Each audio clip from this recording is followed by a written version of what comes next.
G'day all, and welcome back to the Murder Valley YouTube channel. Been a bit busy working on my full-scale cars of late, but here I am back, and latest purchase that's arrived in the mail is brand new Viper V Spec and some other parts. Took advantage of the Black Friday sale on the Viper page. Stupid here, forgot to put the discount code in at the end, so haven't got the discount yet, but they assure me that they're going to fix me up. But anyway, that's another discussion. Just stupidity on my part. So, how do I get a Viper V Spec to run faster than what it does out of the packet? So I've currently got the my power supply set up at 16 volts. Let's see what it does.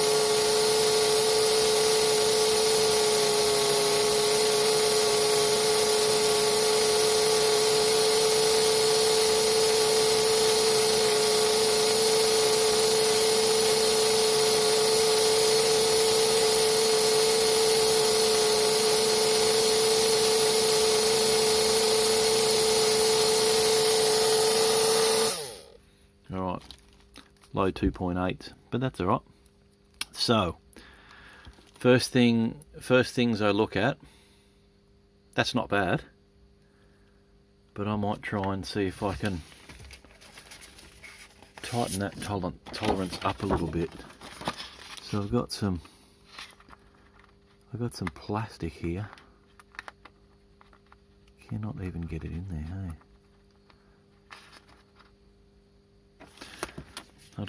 I'll just make a shim out of it and cut it off and put it in, and we'll see what happens, whether it's too tight or not.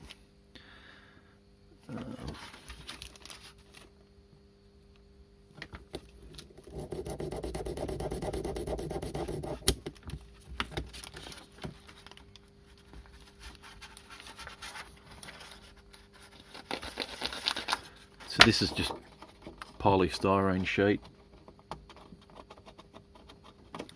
0.4 of a mil thick, which is why I just doesn't need much of a shim. But I just thought that might just take the gap up quite nice. Hang on, I need some tools. Alright, so I only need to take the wheel off on the side where the shim's got to go on the side of the crown.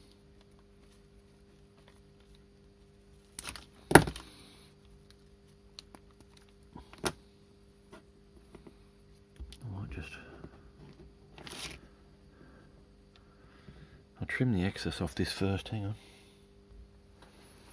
Okay, fair one.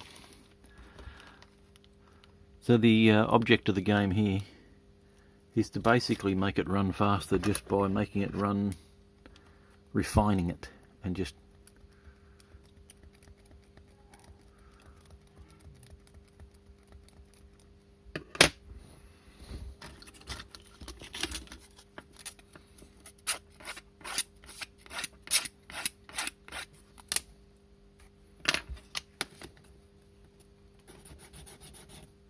starting to make me wonder now what size hole that was I drilled.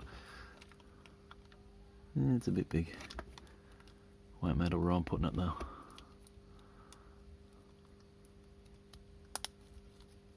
Yeah, it's too tight.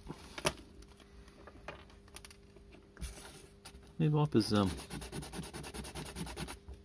sets them up pretty well, but I just like to take them that little step further that you can't do when stuff's in mass production. You can't put this amount of time and effort into every single thing you sell. But as a racer, surely the object of the game is to try and find untap the little bit of extra speed that you can possibly find in it.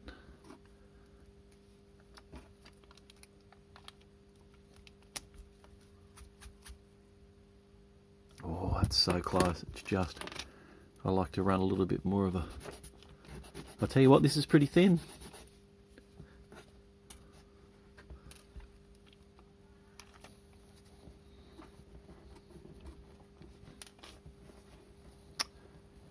Do you think I can pick that up? Okay. Nice.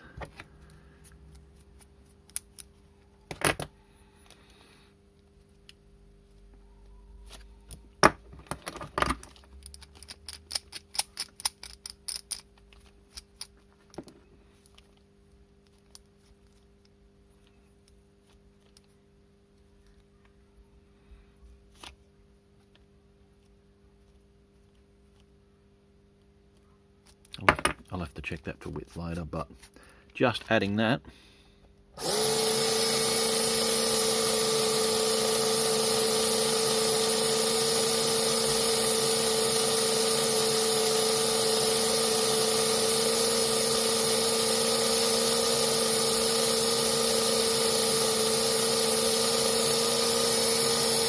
A little bit of difference, not a lot, but put a bit of motor brush conditioner on there.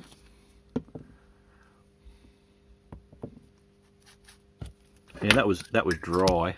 Obviously I haven't lubed this yet. Oh, my oil is dropping. Oil everywhere.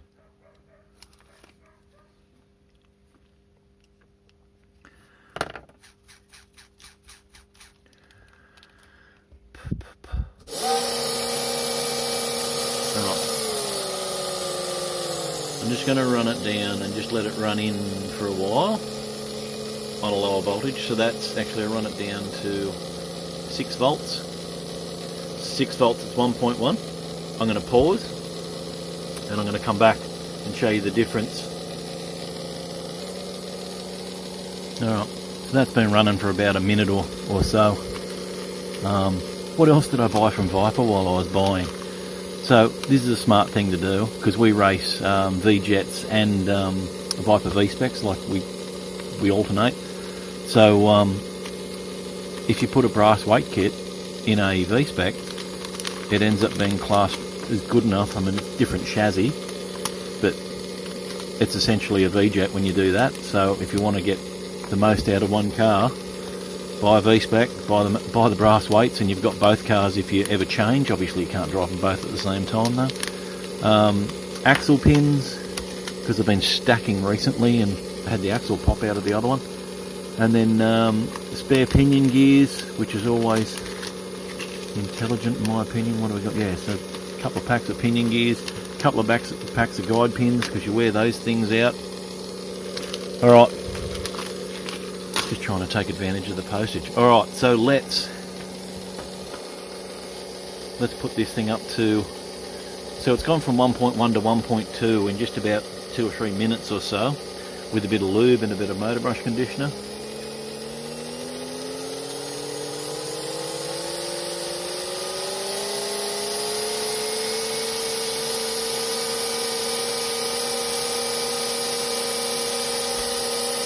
And there we have it.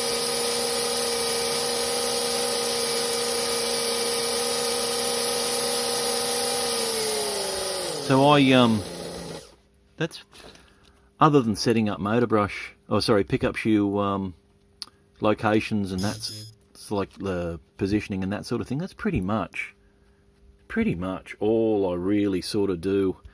I'll get some super glue and I'll just glue the magnets in, because they sort of move around a little bit, and I've had on occasion the magnets just sort of come out, but that's really sort of all I do to them.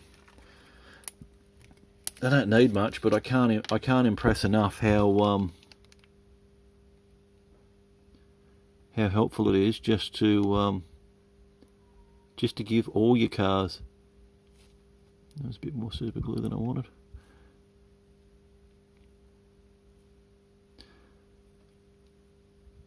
But yeah, I just find this, as long as you only put like a small amount on, well, that's all I do anyway.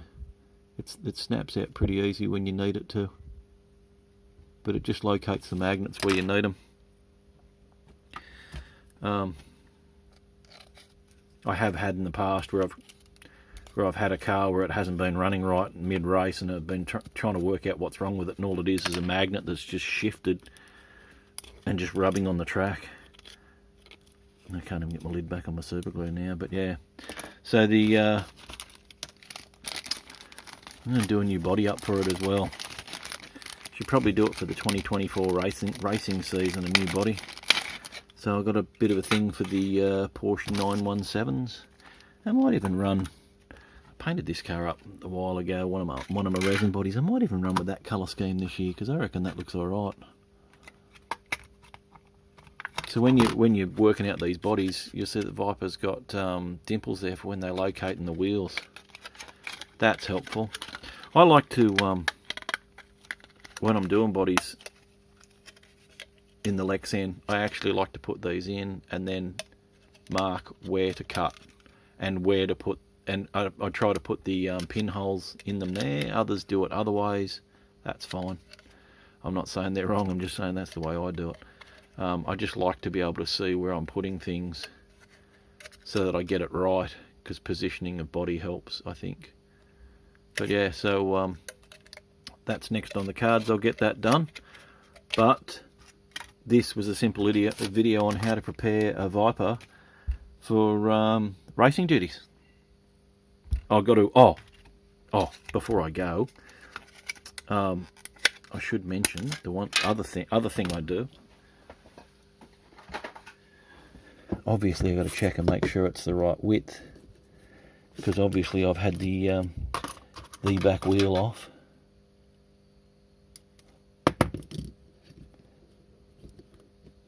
So everything in the Australian HO Racing League, we run a maximum width for everything. I think it's, that wheel's just in now. It might have been just a bit wide.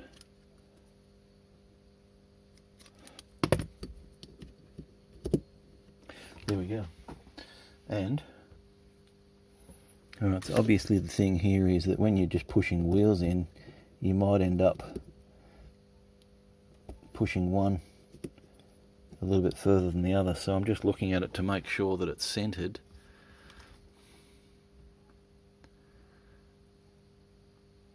Is that the V in the middle of the chassis telling me that it's not squared up?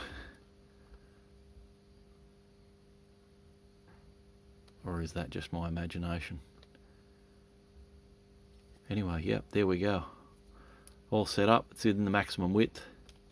Haven't changed any of the gearing. We just run the same gearing with everything. But yeah. All right. Thanks very much for watching. Yeah. See you on the next one.